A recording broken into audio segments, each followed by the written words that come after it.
Saudara, belum lama berselang, euforia deklarasi pasangan bakal calon presiden Anies Baswedan dan bakal calon wakil presiden Muhaimin Iskandar menyedot perhatian publik. Namun kini, sosok Cak Imin kembali menjadi perbincangan. Namun dengan kabar yang kurang mengenakan, lantaran dirinya kembali dikaitkan dengan kasus korupsi yang terjadi di instansi yang dulu ia pimpin saat menjabat sebagai Menteri Tenaga Kerja dan Transmigrasi.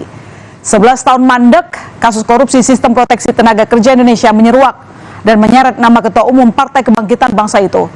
Tak heran kemudian muncul asumsi ada unsur politis dalam kasus ini, hingga pertanyaan, benarkah Cak Imin dibidik? Reaksi keras ditunjukkan rekan koalisi PKB, yakni Partai Nasdem.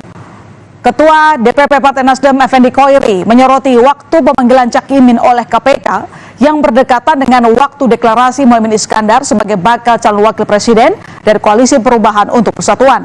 Gus Khoiri pun meragukan motif pemeriksaan Cak Imin yang dicurigai ada unsur politis.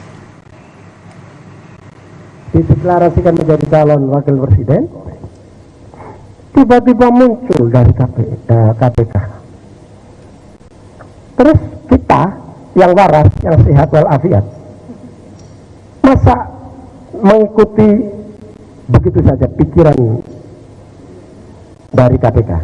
Tentu ada pikiran yang berbeda. Ini ada apa ini? Ini betul proses hukum atau ini politik? KPK betul menjadi alat penegak hukum dalam konteks pemberantasan korupsi atau dia menjadi alat politik?